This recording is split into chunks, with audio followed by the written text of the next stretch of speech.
Salam semua, bertemu lagi dalam channel Tommy Tampenawas.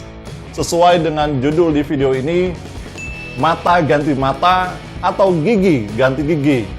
Pertanyaan yang ingin saya angkat di video ini adalah, apakah mata ganti mata adalah sebuah peribahasa ataukah benar-benar dipraktekkan secara harfiah sebagaimana tertulis oleh bangsa Israel?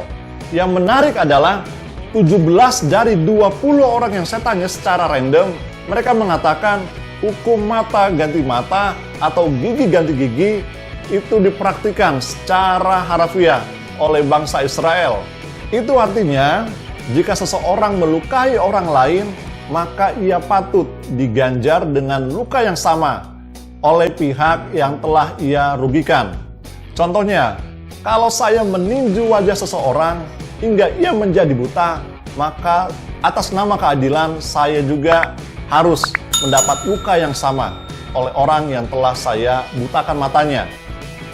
Tapi apakah benar mata ganti mata, gigi ganti gigi dipraktikkan secara harfiah oleh bangsa Israel? Jawabannya iya dan tidak. Iya kalau kasusnya adalah pembunuhan. Tetapi apabila seseorang berlaku angkara terhadap sesamanya hingga ia membunuhnya dengan tipu daya, maka engkau harus mengambil orang itu dari mezbahku supaya ia mati dibunuh. Di ayat tadi dikatakan, jika seseorang membunuh sesamanya, maka ia patut mendapat hukuman mati. Tapi bagaimana jika kasusnya bukan pembunuhan? Apabila ada orang bertengkar dan yang seorang memukul yang lain dengan batu atau dengan tinjunya, sehingga yang lain itu memang tidak mati, tetapi terpaksa berbaring tempat tidur, maka orang yang memukul itu bebas dari hukuman. Jika yang lain itu dapat bangkit lagi dan dapat berjalan di luar dengan memakai tongkat, hanya ia harus membayar kerugian orang yang lain itu karena terpaksa menganggur dan menanggung pengobatannya sampai sembuh.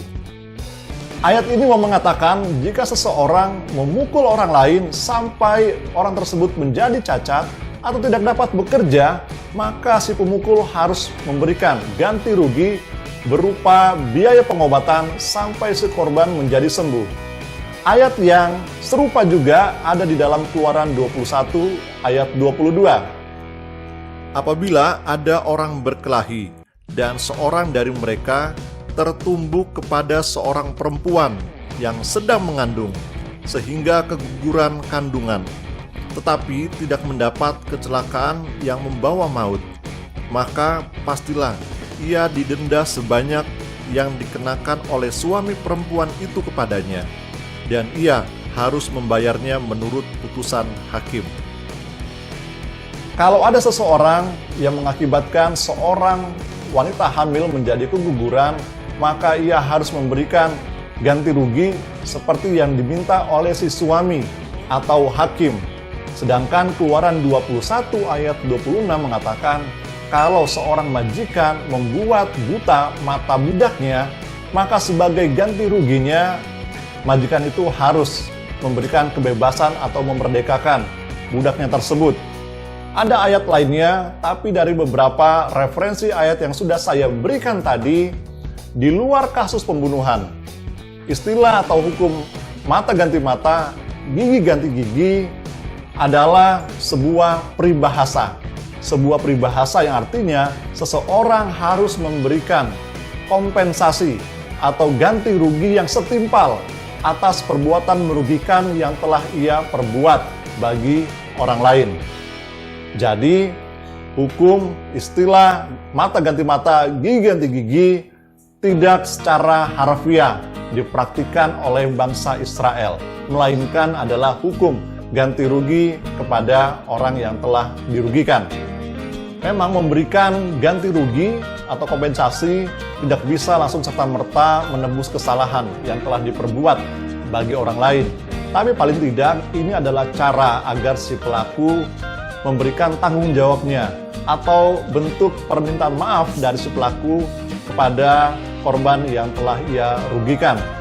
Tuhan Yesus di dalam Matius 5 ayat 38-39 pernah mengutip istilah mata ganti mata, gigi ganti gigi.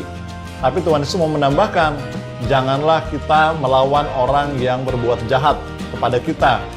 Jika engkau ditampar pipi kananmu, berikanlah juga pipi kirimu. Nah, dari firman ini kita bisa mengartikan untuk dapat belajar menjadi orang yang sabar dan juga memberikan pengampunan bagi orang yang berbuat jahat kepada kita. Oke, ini saja yang bisa saya bagikan lewat video pengajaran ini. Jika video ini bermanfaat, memberkati, jangan lupa untuk subscribe, like, komen, dan share kepada teman-teman, keluarga, ataupun rekan-rekan sepelayanan. Saya Tommy Tampenawas akan menyapa lewat video-video berikutnya. Immanuel, Tuhan Yesus menyertai kita semua.